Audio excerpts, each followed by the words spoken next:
Imagine you're standing at a crossroads to your left. There's a path that leads to a beautiful, peaceful meadow. To your right, there's a path that leads to a dark, ominous forest. You make a choice, and you take the left path. You walk through the meadow, feeling the warm sun on your skin and the soft grass under your feet. Everything seems right. But then you start to wonder, was it really your choice? Or was everything already decided for you? This is the puzzle of free will and responsibility. It's a question that has puzzled thinkers for centuries. Are our choices truly ours? Or are they predetermined by forces beyond our control? If our choices are predetermined, can we still be held responsible for them? One of the central ideas in this debate is the principle of alternate possibilities, PAP. This principle says that for an action to be truly free, you must have been able to choose differently. In other words, if you couldn't have done otherwise, then you weren't really free to make that choice. For example, if you chose to take the path to the meadow, but you couldn't have chosen the path to the forest, then your choice wasn't really free. This principle seems intuitive, right? After all, if you couldn't have done anything else, how can you be held responsible for your choice? But here's where things get tricky. Some philosophers argue that even if you couldn't have done otherwise, you can still be held responsible for your actions.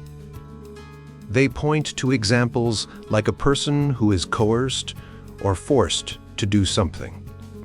For instance, imagine you're being held at gunpoint and forced to take the path to the forest. Even though you couldn't have chosen the meadow, you might still be held responsible for the consequences of your actions. This challenges the PAP.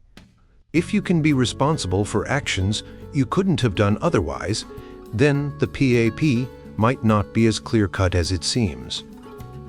One of the most famous arguments in this debate is the consequence argument developed by philosopher Peter van Inwagen.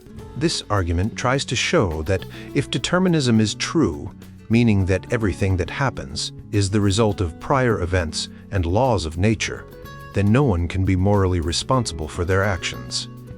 Philosophers have been debating this for a long time, and the debate is far from over. Some argue that the PAP is too strong and that there are other ways to understand free will and responsibility. Others, like van Inwagen, maintain that the consequence argument is sound, and that it shows the incompatibility of free will with determinism. For many Christians, this debate has deep theological implications. If God is all-knowing and all-powerful, does that mean everything is predetermined? If so, can humans be held responsible for their actions? These questions touch on the nature of God, human freedom, and moral responsibility. For example, the Bible teaches that God is both just and merciful. If everything is predetermined, how can God hold people responsible for their sins? On the other hand, if humans have genuine free will, how does that fit with God's sovereignty? In the chapters that follow, we will delve deeper into these questions. We will explore the different philosophical and theological perspectives, and we will try to understand what it means to be free and responsible in a world where God is in control. So, as you stand at the crossroads of this book, choose the path that leads you to a deeper understanding of free will, responsibility, and the nature of the universe. The journey may be challenging, but the insights you gain will be worth it. The argument in question is quite complex, but let's break it down to understand why it's not as strong as it seems. First, the argument claims that no one is responsible for anything, because no one is responsible for the fact that P, where P is any situation. This means that no one is responsible for anything that happens, which is a very strong claim. But there's a problem. The argument doesn't exclude God. If God exists, then God is responsible for creating the world and everything in it. So, if God exists, the argument falls apart because God is responsible for the initial state of the world. P0. Some people might say, okay, let's just change the argument to exclude God and focus only on humans. That's a reasonable move, but it still doesn't solve all the problems. The argument relies on two rules, A and B, which need to be true for the argument to work. Rule A says that if something is necessary, it has to be a certain way, then no one is responsible for it. For example, no one is responsible for the fact that 2 plus 2 equals 4, because it has to be that way. This seems reasonable, but it's not always true. For instance, if God is perfect and can't do evil, then it's necessary that God never does evil. But we still say God is praiseworthy for being good. So, Rule A isn't always true, especially when it comes to moral issues. Rule B says that if no one is responsible for P, and no one is responsible for the fact that P leads to Q, then no one is responsible for Q. This rule also has problems. For example, a person might not be responsible for being born with a certain nature, and they might not be responsible for the fact that their nature leads them to make certain choices. But they can still be responsible for the choices they make. So, Rule B isn't always true either. When we look at these rules more closely, we see that they don't always hold up, especially when we consider moral responsibility. Passibilists, people who believe that free will and determinism can coexist, argue that humans can be morally responsible for their actions, even if their actions are determined by factors beyond their control. For example, a person might not be responsible for being born with a tendency to be angry, but they can still be responsible for how they handle their anger. This brings us to the idea of sufficient conditions for moral responsibility. We know what can prevent moral responsibility, like coercion or mental illness. But we don't have a clear, simple rule that says when someone is morally responsible. This is disappointing because it would be nice to have a clear rule, but it's not surprising given how complex moral responsibility is. Philosophers have tried to come up with such a rule, but it's proven to be very difficult. For example, some have suggested that if a person could have done otherwise, they are morally responsible. But this doesn't always work. What if someone could have done otherwise, but they were coerced into making a choice? They wouldn't be morally responsible. In the end, the lack of a clear, simple rule for moral responsibility is not a big problem for compatibilists. Incompatibilists, people who believe that free will and determinism cannot coexist, face the same challenge. They also struggle to find a simple rule that explains when someone is morally responsible. So, the fact that we don't have this rule doesn't mean that compatibilism is wrong, or that incompatibilism is right. In practical life, this means that we still need to use our judgment to decide when someone is morally responsible. We can't rely on a simple rule, but we can consider the specific circumstances and the choices people make. This might be more work, but it reflects the complexity of real-life situations. The debate about free will and moral responsibility is a bit like trying to figure out if you're really the captain of your own ship or if the ship is just following a preset course. Some people think that if everything is already decided, determinism, then no one can be blamed for their actions because they couldn't have done anything differently.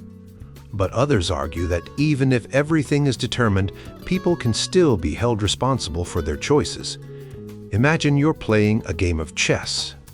If someone else is moving your pieces, can you really be blamed if you lose?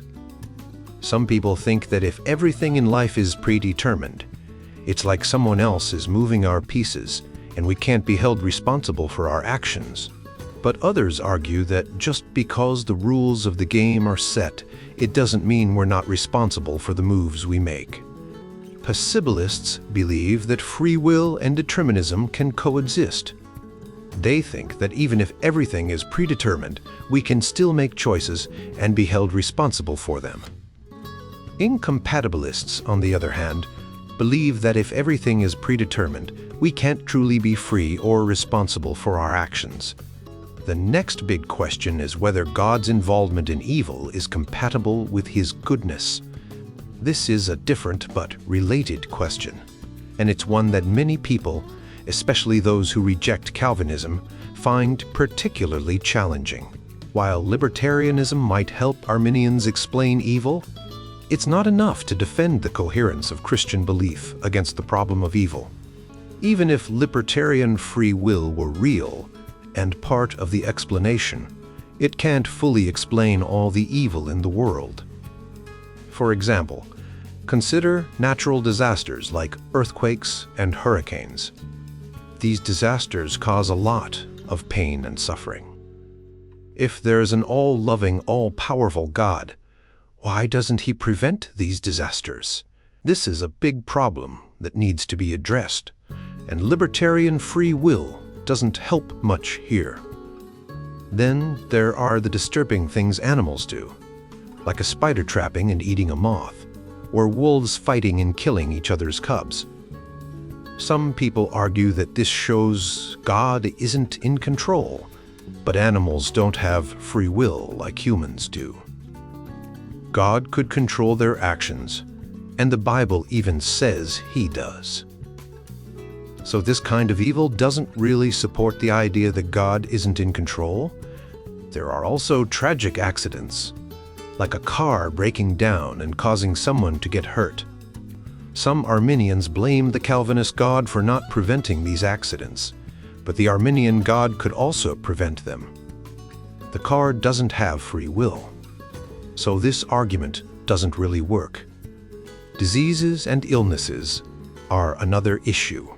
Arminians point to things like cancer and birth defects as reasons to question God's goodness. But the Arminian God could still heal these diseases if He wanted to. So this argument doesn't really help the Arminian case either. Even when it comes to human choices, libertarian free will only goes so far. God, being all-powerful, could still prevent a lot of evil. For example, if someone is about to commit a terrible crime, God could stop them. He could make the criminal unconscious or strike them down. But He doesn't always do this, and both Arminians and Calvinists have to explain why. Some people use extreme examples, like a child being kidnapped and tortured, to argue against the Calvinist God.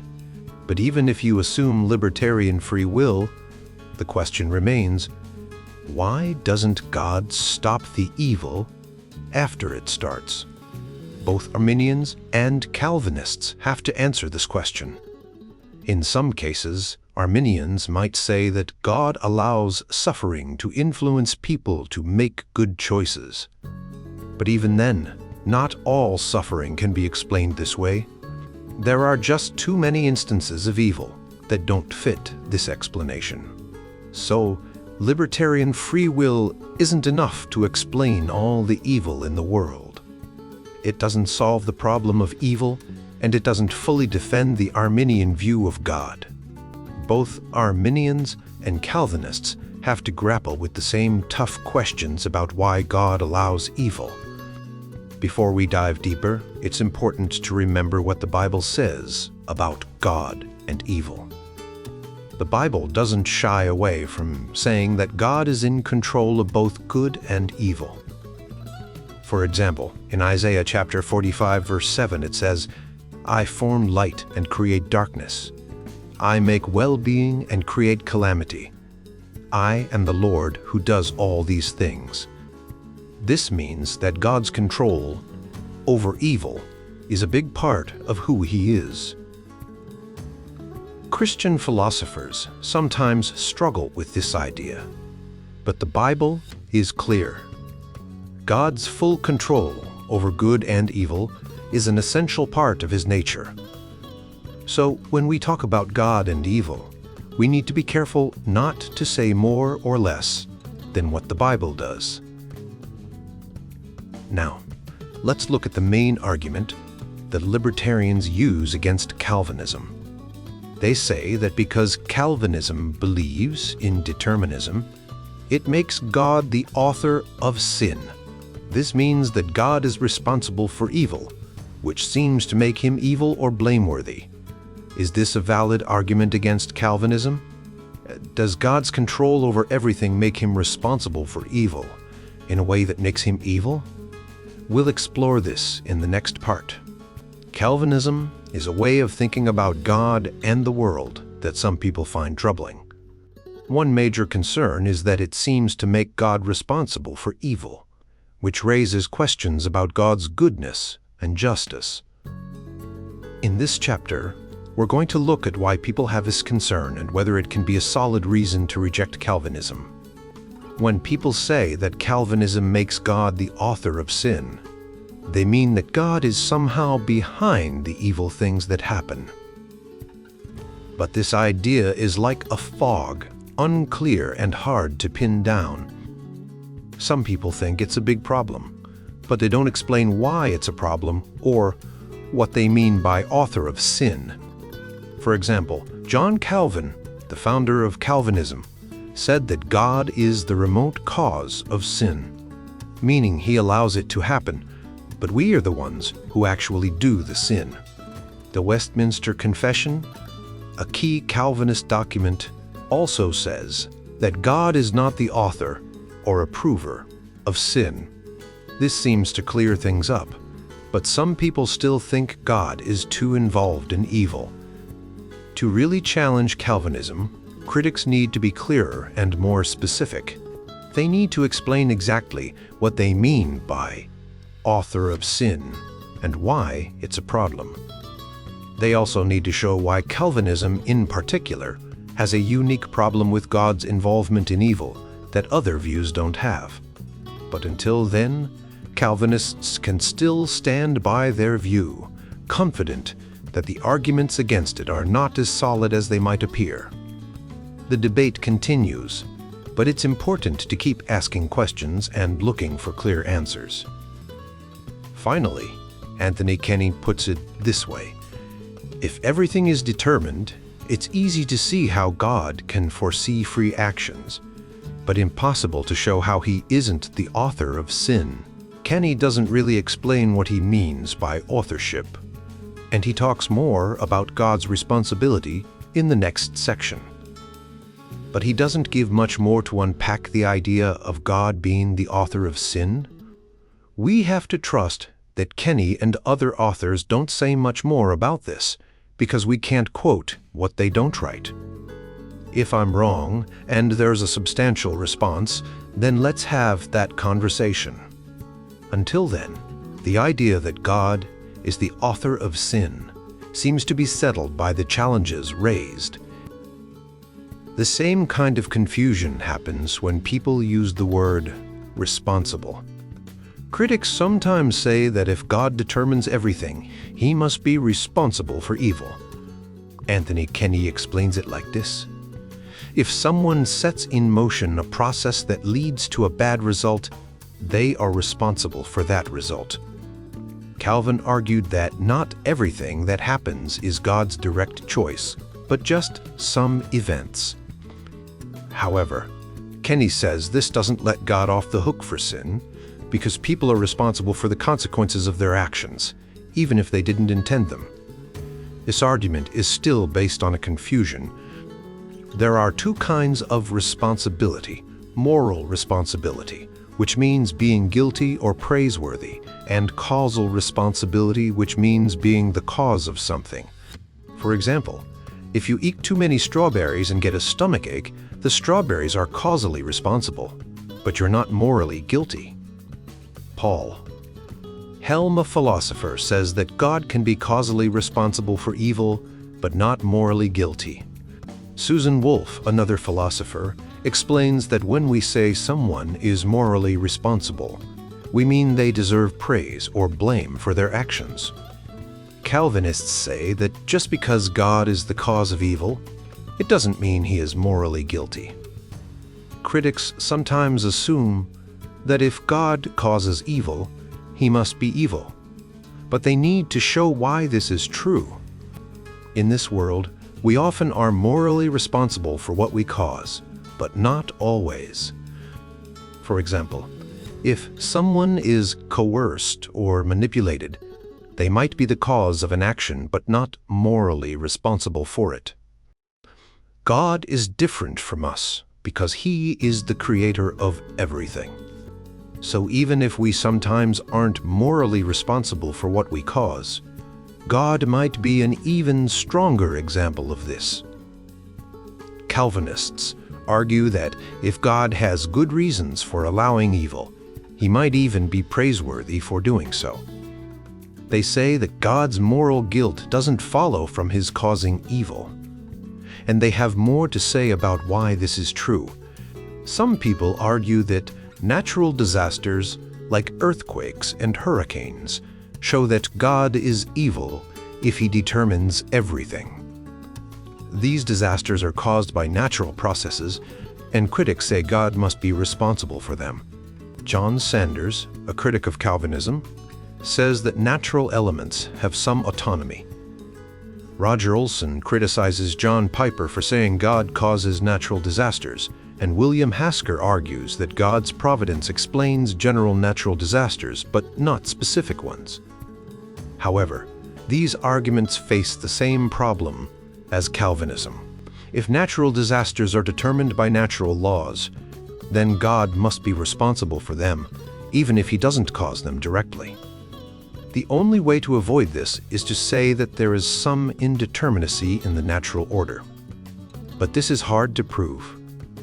Even if there is some quantum indeterminacy, God could still intervene to prevent disasters, so these arguments don't work against Calvinism without also refuting the critic's own views.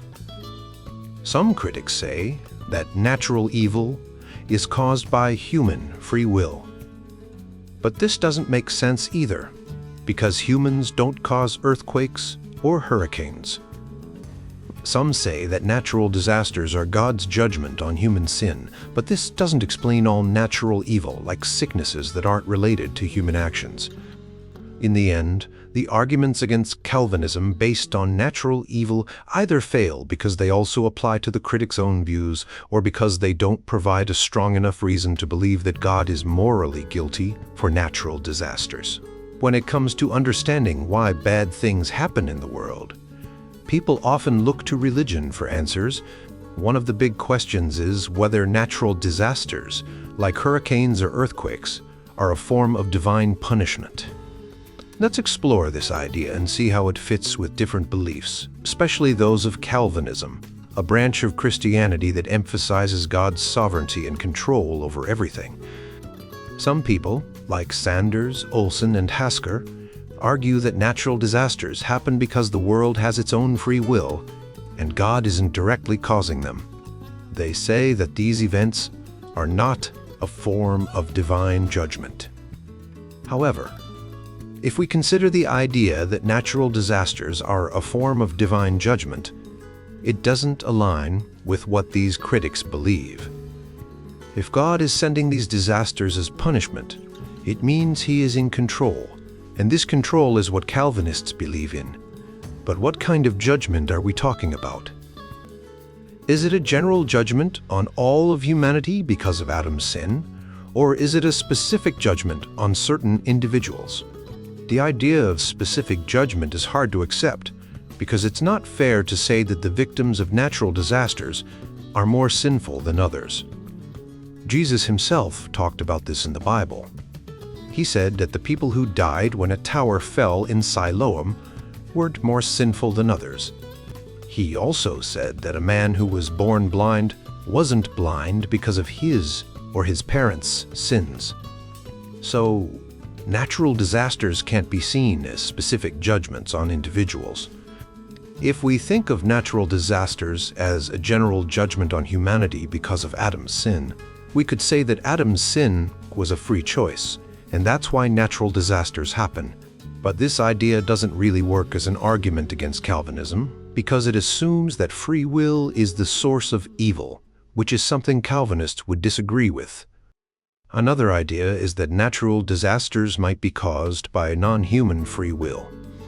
Like demons, this might sound far-fetched, but some important thinkers, like Augustine and Alvin Plantinga, have suggested it. If this were true, then natural disasters wouldn't be natural, but would be caused by moral evil from demons.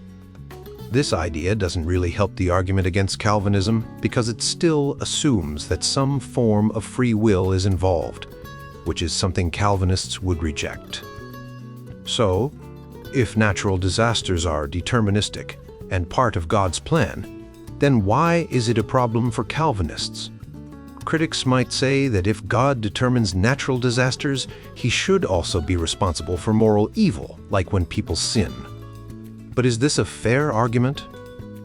One way to challenge this is to say that if God can determine natural evil without being evil, then he can also determine moral evil without being evil. After all, if natural disasters are part of God's plan and don't make him evil, why should moral evil be different? Some people argue that if God determines human sin, he is the one sinning. This is a strong claim, but it doesn't really hold up. Just because God determines that someone will sin doesn't mean he is sinning himself. For example, if God ordains that a person will commit murder, it doesn't mean God is a murderer. God is the creator and ruler of the universe, and he has a different role than humans. He knows the big picture and the ultimate good that can come from these events, even if they seem bad to us. Another argument is that God's involvement in evil is like a human manipulating someone to do wrong. For example, if a father manipulates his son to steal, the father is guilty, but God isn't like a human father. God is the creator, and he has the authority and knowledge to make decisions that we can't fully understand. A human father who manipulates his son doesn't have that kind of authority or knowledge, so the comparison doesn't work. Some critics, like Jerry Walls, say that if God determines evil actions and then punishes people for them, he is evil. But this doesn't make sense because God is both the ruler and the judge. If God determines that someone will sin, it doesn't mean he is evil for punishing that sin. God's justice and authority are different from human justice and authority. In the end, the idea that God is causing sin doesn't really hold up. If God determines that natural disasters happen, it doesn't make him evil. The same logic applies to moral evil. God's involvement in the world is complex, and it's not the same as human manipulation. Critics of Calvinism need to show why God's involvement in evil, whether natural or moral, makes him evil, and they haven't been able to do that convincingly. In this chapter, we delve into a deep and thought-provoking discussion about God's role in the existence of sin and evil. We explore the arguments of philosophers and theologians who have grappled with these questions for centuries. The main focus is on the idea that if God determines everything, including human actions, then he must be responsible for sin. This is a challenging concept, especially when we consider God's moral character. Lee Wiesens and Kenneth Keithley present a powerful argument. If God causes humans to sin, then he is morally blameworthy. Keithley uses a domino analogy to illustrate this point. If everything is determined, then God must be the first domino, the one who sets everything in motion, including sin. However, Keithley concludes that God is not the cause of sin, and therefore determinism cannot be true. But this conclusion is not without its own challenges. One of the main issues with this argument is the word cause. In everyday life, we use the word cause quite intuitively. But in philosophical discussions, it can be very complex. Some argue that if we stick to our everyday understanding of causality, then God causing sin would mean God determining it. This makes the argument quite strong. But it also means that those who believe in theological determinism, like Calvinists, would have to accept the first part of the argument. However, the second part of the argument, that God is not the cause of sin, needs more support. Just stating that God does not cause sin without providing a solid reason is not enough. This is where Catherine Rogers steps in. She tries to support the idea that God cannot cause sin by arguing that if he did, he would be blameworthy. But her argument actually leads to a different conclusion. If God caused sin, it wouldn't be sin at all. This is an interesting point, but it doesn't directly address the issue of God's moral responsibility. Rogers and Anselm argue that sin is defined as something God does not will. If God causes everything, then he would have to will everything, including sin. This creates a paradox. If God wills sin, then it can't be sin. But this argument relies on a misunderstanding of God's will. There are two types of God's will: the preceptive will, what God commands us to do, and the decretive will, what God ensures will happen. God can will something in one sense, but not in the other. For example, God does not want people to sin, but he may allow it to happen for a greater purpose. This distinction helps us understand how God can be opposed to sin while still allowing it to occur. God's preceptive will is that we should be good and righteous, but his decretive will may include allowing sin to happen for a greater good. This doesn't mean that sin is justified for the person committing it, but it does mean that God has a reason for allowing it. Other critics, like Roger Olson and John Sanders, argue that if determinism is true, then nothing is really evil, because everything is part of God's plan.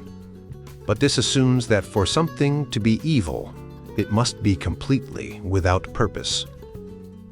However, many believe that even in a world where everything happens according to God's plan, there can still be moral evil.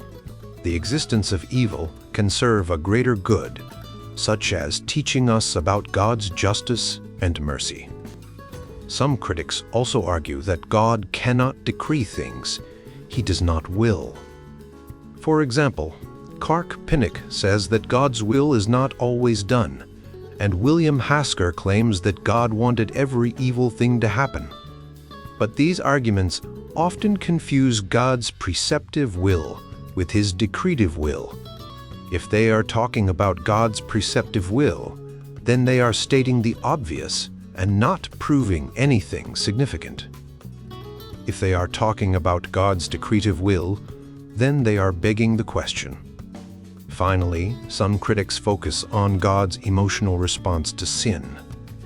They argue that if God determines everything, then his strong reactions to sin in the Bible, such as his grief and anger, don't make sense. However, if we understand that God's preceptive will is deeply violated by sin, even though his decretive will includes allowing it, then his strong reactions are perfectly understandable. God can be grieved by sin because it is a violation of his moral commands, even though he has a greater purpose in allowing it to happen. In conclusion, the debate about God's role in sin and evil is complex. While it's challenging to reconcile God's moral character with the existence of sin, the distinction between God's preceptive and decretive will helps us understand how God can be both opposed to sin and yet allow it to happen for a greater good. These discussions invite us to think deeply about the nature of God and the world he has created.